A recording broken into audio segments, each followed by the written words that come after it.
Vamos lá. Hoje nós vamos dar início à nossa nova série de mensagens. Nós vamos estar compartilhado no grupo da igreja, também compartilhado em nossas redes sociais. Então fica um aviso, se você ainda não segue as nossas redes sociais, há tempo, siga. Nós temos compartilhado todas as novidades da igreja lá.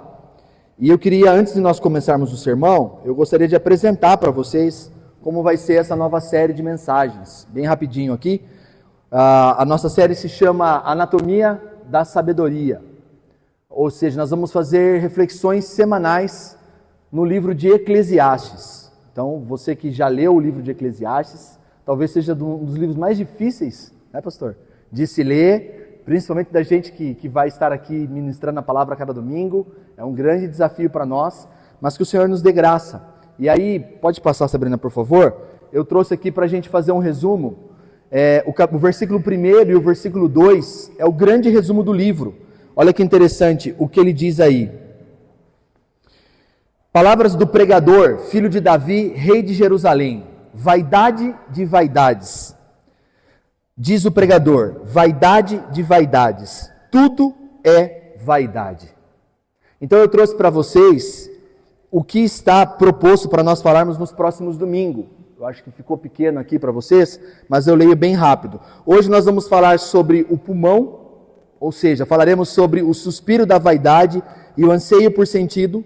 No próximo domingo, o pulso da sabedoria, viver com ritmo e discernimento. As mãos da sabedoria, vamos falar sobre trabalho. Os pés da sabedoria, falaremos sobre caminhar com prudência. O olhar, falaremos sobre viver com lucidez, justiça, riqueza e contentamento.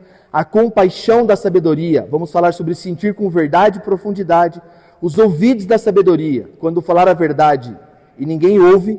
A boca da sabedoria, falar com verdade e sobriedade. E terminamos dia 31 de agosto, falando sobre o coração da sabedoria, que nós temermos a Deus. Então nós ficaremos o mês todo de julho e o mês todo de agosto, falando sobre o livro de Eclesiastes. Então é um convite para a igreja, um convite para nós, meditarmos e compreendermos a sabedoria do Senhor para nós, para que nós sejamos pessoas cada vez mais sábias. É um desafio, mas eu creio que vai ser uma grande bênção para as nossas vidas. Amém?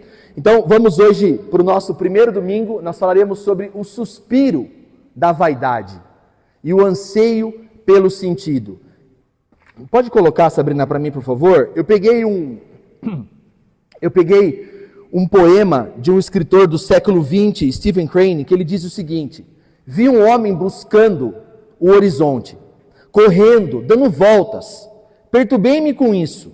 Abordei o homem. É fútil, eu disse, você jamais conseguirá. Mentira, ele gritou e continuou a correr.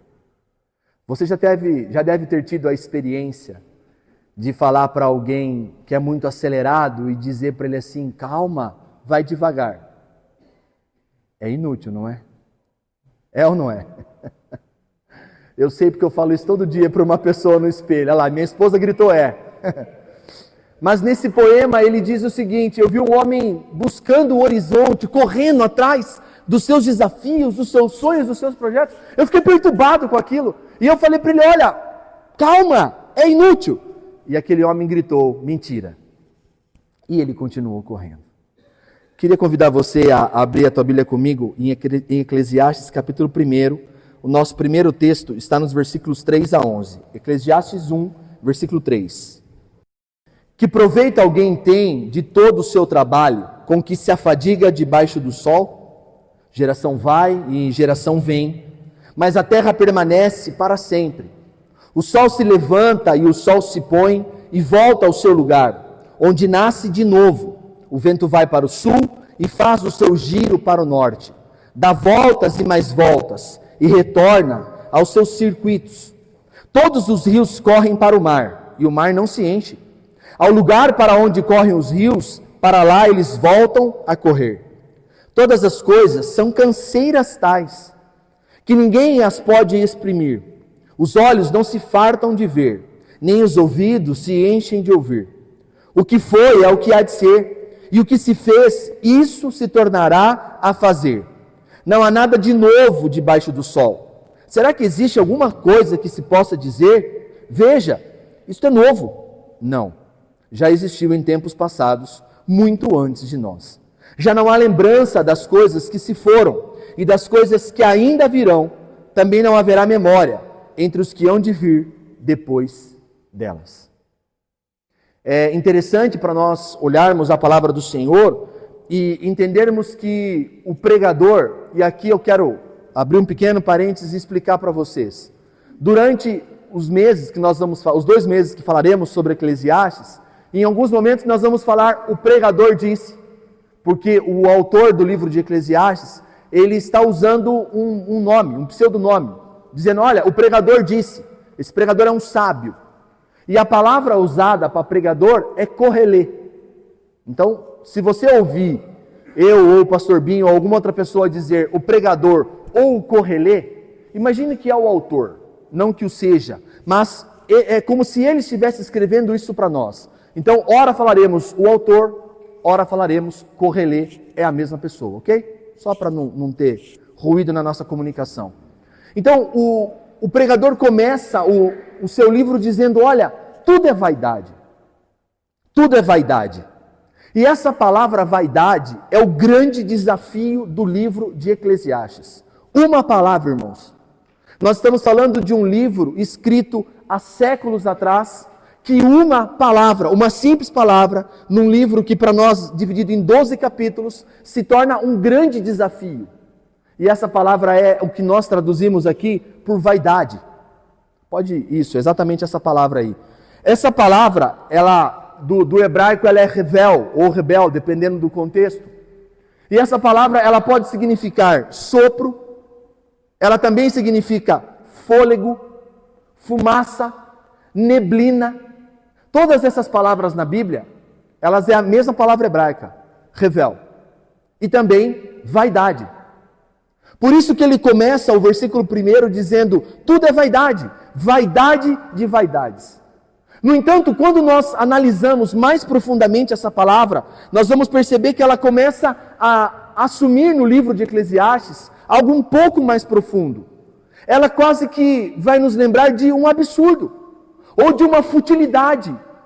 É por isso que eu começo a nossa conversa hoje mostrando para vocês aquele poema. Olha, eu vi um homem correndo ao horizonte, e esse homem, ele está correndo atrás de tantas coisas. E eu digo para ele, viu, para, isso é vaidade. E ele grita para mim, é mentira, e continua correndo. Então eu quero falar para vocês hoje que muitas vezes esse vazio, esse absurdo, essa sensação que às vezes você tem de falar, por que eu estou correndo tanto? Porque eu corro e parece que eu não chego a lugar algum. Porque nós estamos buscando sentido e buscando sentido para a nossa vida da mesma forma que o autor do Eclesiastes está nos mostrando. Ele está dizendo, olha, correr da maneira como as pessoas correm é vaidade, é um absurdo. Você vai entender a partir de hoje que o que ele está fazendo é escrevendo para nós a partir da visão de um ímpio. Ele está escrevendo para nós a partir da visão das pessoas que se assentam ao teu lado amanhã no teu trabalho. Dos clientes com os quais você trata no seu dia a dia. É isso que o homem e a mulher que não tem uma visão cristã na sua vida, é assim que ela pensa. Pode ter certeza do que eu estou falando para você. É dessa forma que as pessoas pensam. Então, o tom de Eclesiastes é nos mostrar que nada que você possa ser, possa ter ou possa desejar alcançar vai fazer sentido para a tua vida.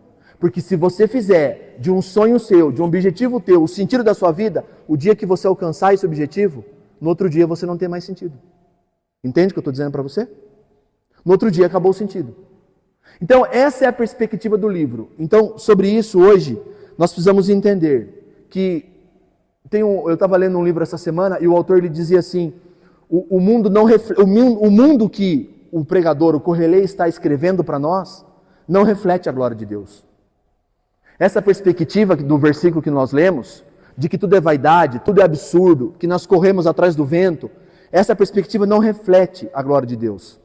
Não reflete um Deus que criou, um Deus que rege as nossas vidas. Mas ela reflete esse mundo aqui, horizontal. Um mundo sem Deus. Então hoje eu quero falar para vocês sobre o suspiro da vaidade e o anseio por sentido. Em primeiro lugar, está projetado aqui já, né? Não há sentido nas obras das nossas mãos. Olha o que ele está dizendo para mim e para você. Olha o versículo 3, o que fala. Que proveito alguém tem de todo o seu trabalho. Seja honesto. Você já se perguntou isso na sua vida? Em algum momento, você falou assim, por que eu trabalho tanto? A pergunta do pregador, do Correlê para nós é essa. Que proveito alguém tem de todo o seu trabalho? Com que você se afadiga debaixo do sol. E preste atenção nessa expressão, debaixo do sol. Responda para mim, ou melhor, responda para você mesmo aí. Qual proveito você tem por trabalhar 8, 10, 12, 14 horas por dia? Qual proveito você tem? Me fale. Porque a gente corre, a gente cansa, a gente gasta a nossa energia, a gente gasta a nossa saúde. E qual é o proveito que nós temos com toda essa correria da nossa vida? Essa expressão debaixo do sol, que está no versículo 3 projetado aqui, ela aparece 29 vezes no livro de Eclesiastes. E o autor está fazendo uma pergunta para você e para mim nessa noite. Qual o proveito, Caio, você tem de todo o trabalho, de todo o lucro que você tem com todo o seu trabalho? Percebe que se você trabalhar só pelo lucro, só pelo ganho, ou só por um pseudo proveito, perde o sentido de trabalhar. Entende o que eu estou dizendo? Se você corre, isso perde o proveito. A palavra proveito é um termo interessante porque ele é um termo tirado da área do comércio da época. Essa palavra era usada num termo comercial, geralmente num contexto de negócio. Usava essa palavra proveito quando eu vendia algo para alguém e o lucro que eu obtive era essa palavra que ele está usando ali, que nós traduzimos por proveito. Ela se refere a algo que excede, algo que sobra após termos feito uma negociação. E eu repito a pergunta dele para você então. Você trabalhou, você correu, você cansou debaixo do sol. O que te sobra de lucro? Traduzindo em miúdos, o que nós ganhamos com isso? Essa é a pergunta do pregador para nós nessa noite. Essa é a meta de todo mundo que trabalha. Trabalhar e ter lucro. Sim ou não? Sim. Trabalhar e no final do mês ganhar o teu salário. Para quem é empresário, negociante, comerciante, qual é a tua meta? Trabalhar, atender os teus clientes e no final pagar suas contas e sobrar o teu lucro. É para isso que nós empreendemos, ou não? É. E a pergunta dele para nós é muito profunda.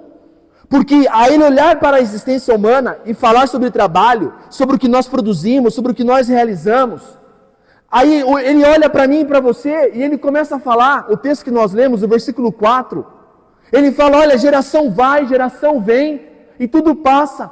A terra vai, vem, a terra passa. O rio corre para o mar, mas o mar também não se enche. O vento sopra aqui, o vento sopra lá, o vento sopra colar e não para. Sabe o que ele está fazendo comigo, com você? Ele está dizendo para mim e para você assim, ó, aquilo que Deus criou, a terra, o vento, o sol e o mar, criação das obras da mão de Deus, elas são eternas, elas não falham. Amanhã, quando você acordar, olhe para o céu, ele estará lá. Eu não sei se vai estar calor ou frio, ou se vai estar chovendo ou não, mas uma coisa é certa, o sol está lá, a lua está lá, as estrelas estão lá, aquilo que Deus criou não falha, mas as obras das minhas mãos e as obras das tuas mãos não nos darão sentido para as nossas vidas. Deu para entender, irmão, ou é muito complexo? Dá para entender, não dá? Ele está olhando então para o mundo em que ele vive e está dizendo assim, olha, eu estou trabalhando, eu estou negociando, eu estou comprando, eu estou vendendo, eu estou fazendo alguma coisa com as minhas mãos, mas quando eu olho para o mundo, eu vejo que a planta cresce, aí sai fruto, eu colho fruto, no próximo ano, na próxima estação, o fruto está lá de novo, mas se eu não fizer nada, não tem sentido. O que o Senhor está querendo falar para nós é algo muito interessante. Ele está nos mostrando que a tua vida e a minha vida, ela é muito breve, ela é muito rápida, mas a natureza é contínua. Se você participou de algum velório recentemente, ou se você perdeu alguém na sua vida recentemente, você já parou para pensar que aquela pessoa que nós amamos, que se foi, ela nunca mais viu o sol brilhando? Mas você percebeu que nós enterramos os nossos queridos e no outro dia de manhã, quem está lá brilhando? O sol. Porque o mundo não para nos esperar, irmão. Daqui a pouco eu não estou mais aqui, daqui a pouco eu morro e o mundo continua. Vocês estão entendendo onde a nossa conversa está nos levando? Está nos levando para uma conversa existencial, de nós pararmos para pensar, será que toda a correria que eu estou fazendo da minha vida vale a pena? E essa conversa minha aqui com vocês não é uma conversa para cidades grandes urbanas, não. Está aqui também entre nós, na nossa cidade pequena. Porque mesmo na nossa cidade, que é uma cidade menor, a sua vida é corrida ou não é? Olha lá quanta cabeça está balançando. É corrida. Uma mãe, dona de casa, a sua vida é mais corrida do que de uma outra pessoa que passa o dia inteiro fora no trânsito correndo. É ou não é? Eu sei, irmãos, eu estou de férias do seminário com uma criança de 7 anos em casa. Eu sei o quanto é corrido, o que vocês passam o ano inteiro. Eu passo 20 dias só. E é difícil. Então, a gente precisa parar para pensar. E eu quero te fazer uma pergunta muito séria para você refletir. Será que você está buscando sentido para a sua vida, na tua carreira? Ou nos teus negócios? Ou nos teus projetos? Ou nos teus relacionamentos? Ou nos teus empreendimentos? Você já parou para pensar que muito do teu cansaço, e preste atenção nisso aqui, você já parou para pensar que muito do teu cansaço, da tua ansiedade muitas vezes, vem de uma ideia de que você precisa fazer algo e que você precisa ter sucesso? Já pensou isso ou não? Já parou para pensar que muito do nosso cansaço é fruto da nossa ideia de que nós precisamos crescer a todo custo? Eu quero te lembrar de um texto que está lá em Mateus capítulo 11. O Senhor Jesus disse assim: venha a mim. Você pode ler comigo? Vamos ler juntos? Venham a mim, e eu, tomem sobre vocês o meu jugo e aprendam de mim, porque sou manso e humilde de coração. E vocês acharão descanso para a sua alma, porque o meu jugo é suave e o meu fardo é leve. Se a vida que você está levando, ela é uma vida cansada, ela é uma vida pesada, reflita nas suas decisões. Reflita se de fato é do Senhor. E aqui eu não estou fazendo apologia a não trabalhar, não é isso. É o contrário, temos que trabalhar. E se tem uma característica nossa como cristãos reformados e calvinistas, é que nós trabalhamos muito, não é? Nós somos um povo que trabalha muito. Você sabia disso? A nossa tradição nos diz isso. Todo crente, calvinista, presbiteriano principalmente, é um povo que trabalha muito, que gasta pouco e poupa muito. É sobre você compreender que não é nas obras das tuas mãos que você terá sentido para a tua vida. O que te fará acordar amanhã de manhã, com um sorriso no rosto, disposto a viver o teu dia, aí sim, ir para o teu trabalho, para o teu negócio, é entender isso aqui. O teu fardo, o teu cansaço, as tuas ansiedades, precisam estar sobre os ombros do nosso Senhor, porque o fardo dele é leve. Porque o Correlê está olhando para tudo e está dizendo tudo é vaidade. Porque o Correlê está olhando para uma realidade da qual não havia um Cristo. Nós temos um Cristo. Nós olhamos para a nossa correria, olhamos para o nosso cansaço e encontramos em Cristo o nosso descanso. Amém? Entendemos esse ponto? Amém, irmãos? Se livre desses fardos. Se eu puder te dar um conselho, se livre das narrativas que foram colocadas sobre você, de que você tem que crescer, de que você tem que produzir, de que você tem que ser. Se o Senhor não der crescimento para a tua vida, você vai correr tanto e você vai se cansar e não vai alcançar o crescimento. O salmista já disse: se o Senhor não guardar a cidade, em vão vigia a sentinela. É o Senhor quem nos dá o crescimento, irmãos. Então descansa no Senhor e trabalhe. Amém? Em segundo lugar, a falta de sentido, ela nos torna insaciáveis. Olha o que o versículo 8 fala. Todas as coisas são canseiras tais, que ninguém as pode exprimir. Presta atenção nisso aqui. Os olhos não se fartam de ver, e os ouvidos não se enchem, nem se enchem de ouvir, desculpa. Vou ler de novo. Todas as coisas são canseiras tais, que ninguém as pode exprimir. Os olhos não se fartam de ver, e os ouvidos se enchem de ouvir. Você conhece uma pessoa insaciável? Conhece? O que é uma pessoa insaciável? É uma pessoa descrita nesse versículo 8 aqui. São pessoas que quanto mais veem, mais querem ver. E que quanto mais ouvem, mais querem ouvir. O Correlê agora nos leva a entender que as nossas mãos não podem saciar o nosso sentido de vida. Muito menos o que nós vemos e muito menos o que nós ouvimos. Contudo, para pensar na nossa geração, irmãos. Você sabe que há uns anos atrás as pessoas falavam que rede social era um problema de jovens e adolescentes. Lembram disso? E hoje? Tem um senhorzinho aqui da igreja que eu não sei nem quem ele é. Ele posta coisa do TikTok no grupo da igreja. O que vocês acham?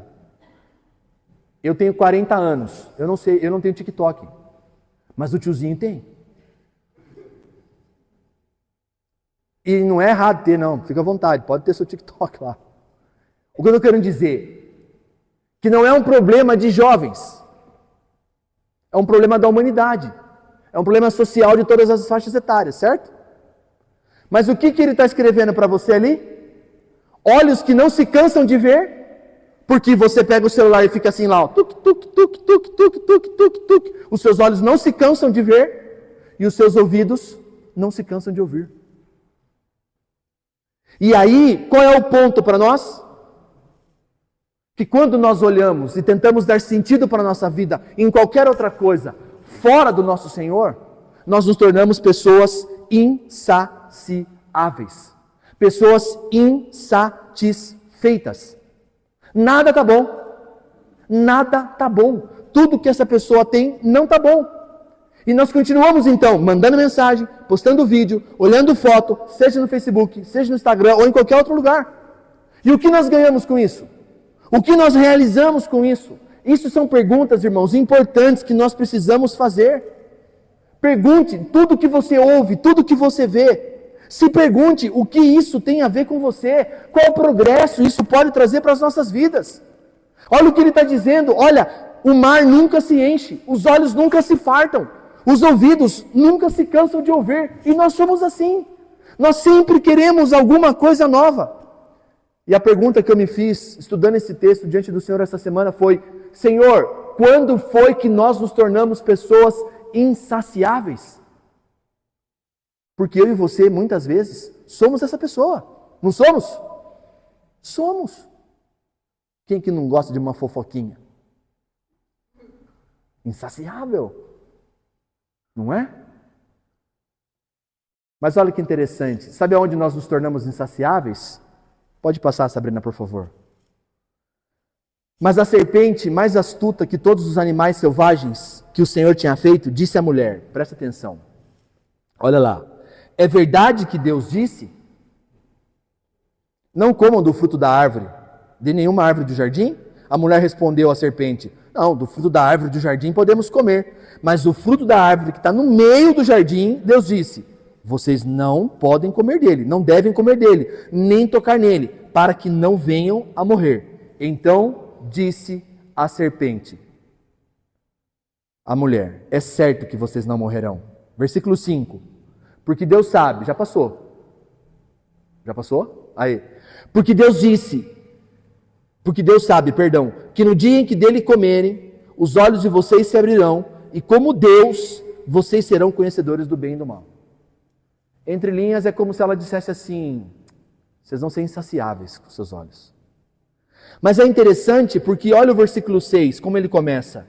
Vendo a mulher que a árvore era boa. Eu pergunto para você, quantas vezes será que Adão e Eva passaram perto da árvore assim e viram ela? E nunca comeram? Nunca sentiram atração? Mas depois que ela ouviu o que a serpente disse, depois que ela projetou o que a serpente estava falando, o versículo 6 começa dizendo o quê? Vendo a mulher que a árvore era, o que está ali, irmão? Boa para se comer. E olha o que é pior depois. Agradável aos olhos. E desejável. Pronto. Ela comeu e deu para o seu marido comer.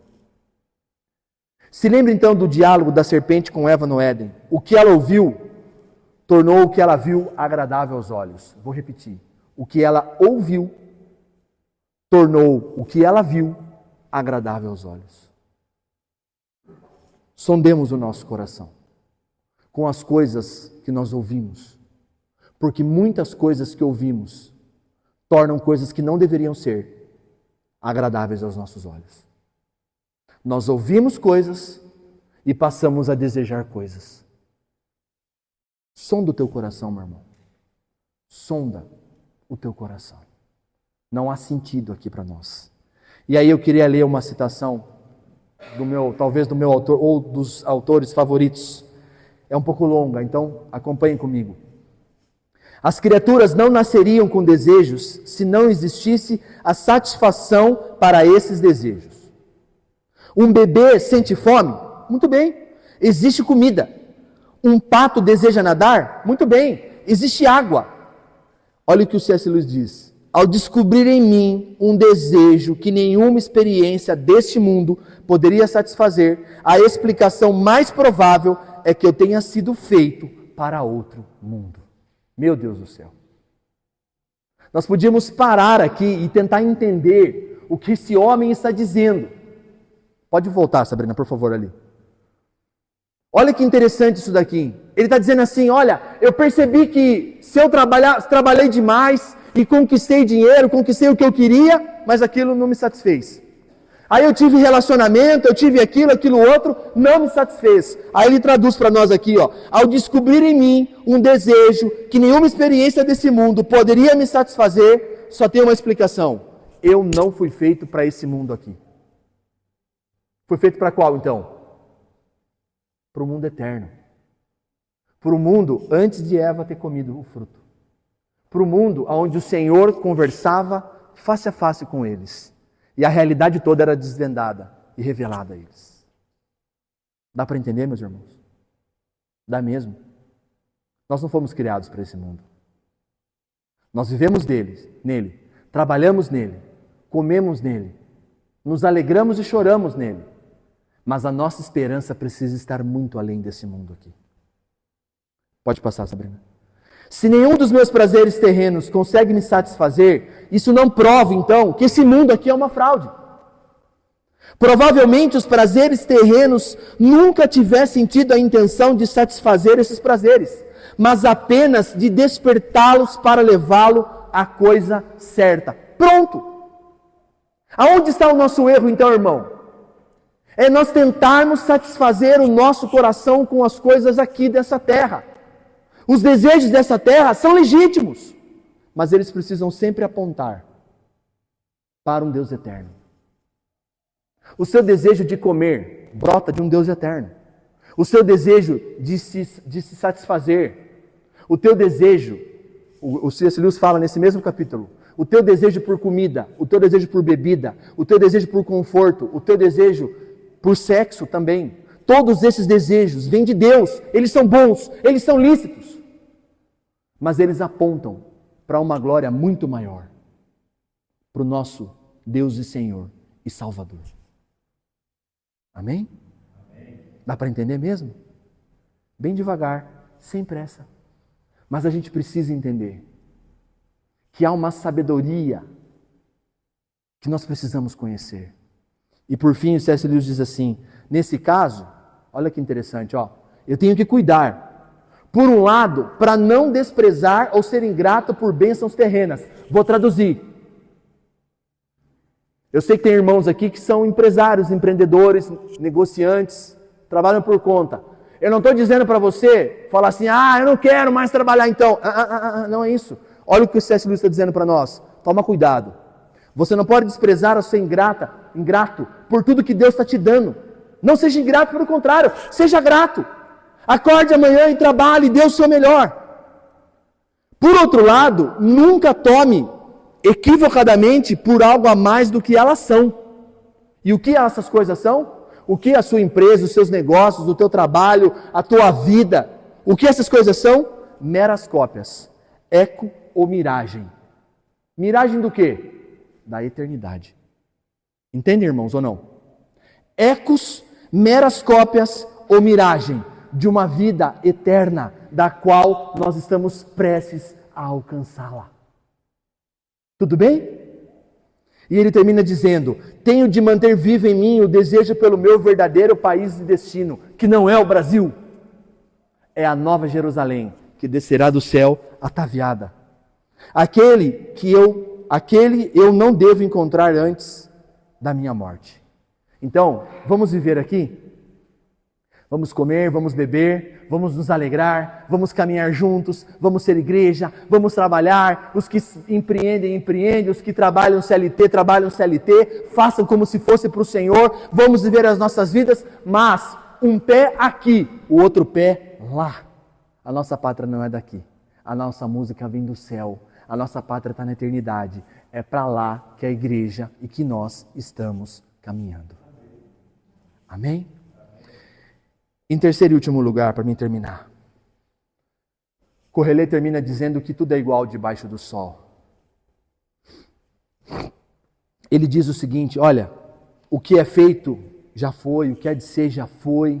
E eu acho interessante isso daqui, o versículo 10 ele fala assim, será que existe alguma coisa que alguém possa dizer, veja, isso é novo?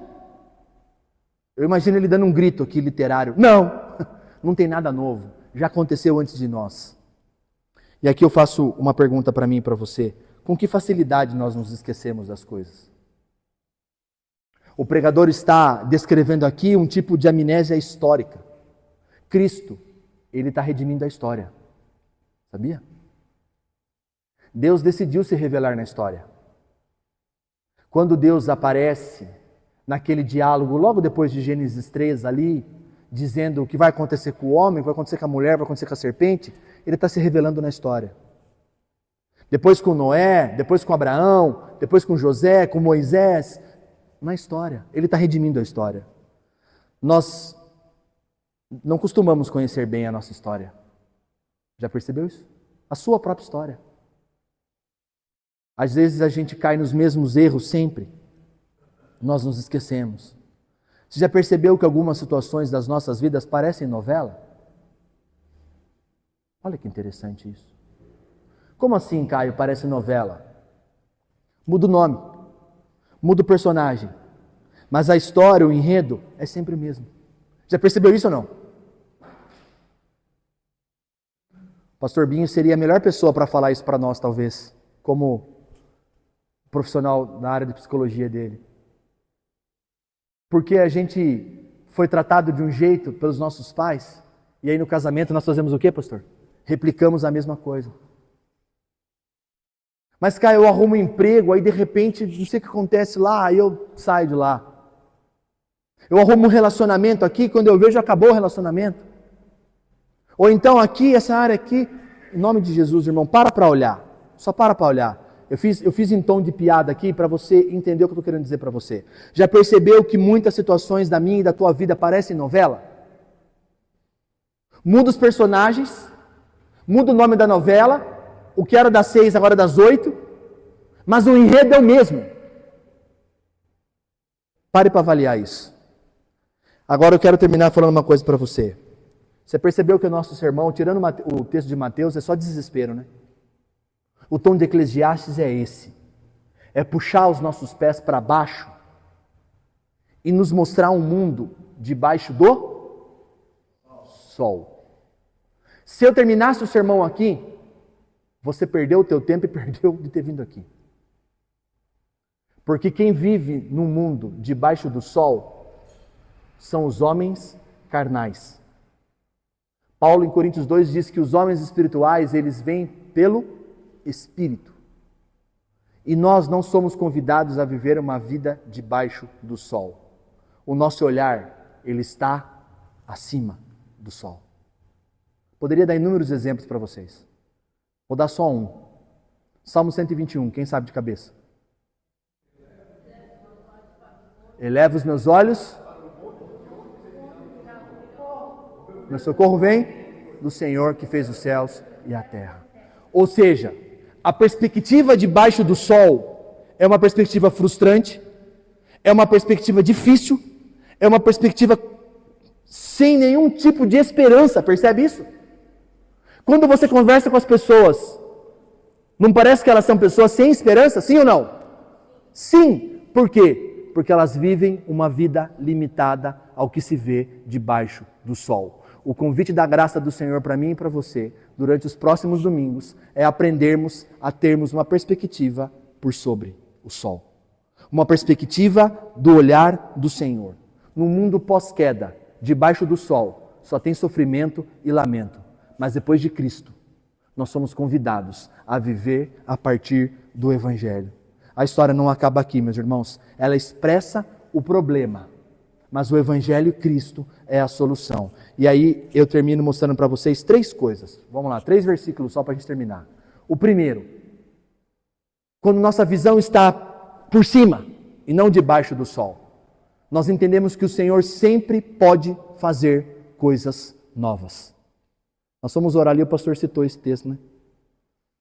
Eis que faço coisa nova. Agora mesmo está saindo a luz. Será que vocês não percebem? Será que você não percebe? Que Deus está fazendo coisas novas todos os dias? Mas Caio, você acabou de ler o versículo 10 agora ali de Eclesiastes 1, ele dizendo que não há nada novo. Ué, mas Isaías está falando o quê? Que Deus está falando, eis que faço coisa nova. Quem está certo, Deus ou Eclesiastes? Deus.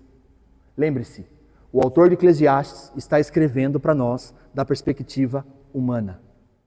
Isaías está escrevendo para nós da perspectiva profética, a partir do Senhor, de cima para baixo, dizendo para mim e para você, o Senhor é um Senhor que faz coisas novas, caminhos no deserto. Segundo lugar, 2 Coríntios 2, 5,17, perdão, Ele pode te fazer uma nova pessoa. Olha o que fala aí. E assim, se alguém está em Cristo, é nova criatura. As coisas antigas já passaram e se fizeram novas. Você não precisa ser a mesma pessoa. Ele pode te fazer nova criatura, porque Ele faz novas todas as coisas, inclusive te faz nova criatura. E em último lugar, para nós terminarmos, você pode se colocar em pé já, pastor? Lucas 22, 19 e 20, me permita, pastor, só ler o texto antes da hora. Mas olha o que Ele faz. Uma nova aliança. Você percebe o desespero do Correlê? Presta atenção nisso que eu vou falar para nós terminarmos a nossa conversa. O desespero daquele homem escrevendo de uma perspectiva debaixo do sol é porque ele não enxergava isso aqui que você está enxergando aqui. Olhem para mim por um minuto só. Ele não enxergava isso daqui, ó, que vocês estão enxergando. É difícil, né? Porque olha só o que Lucas disse ali.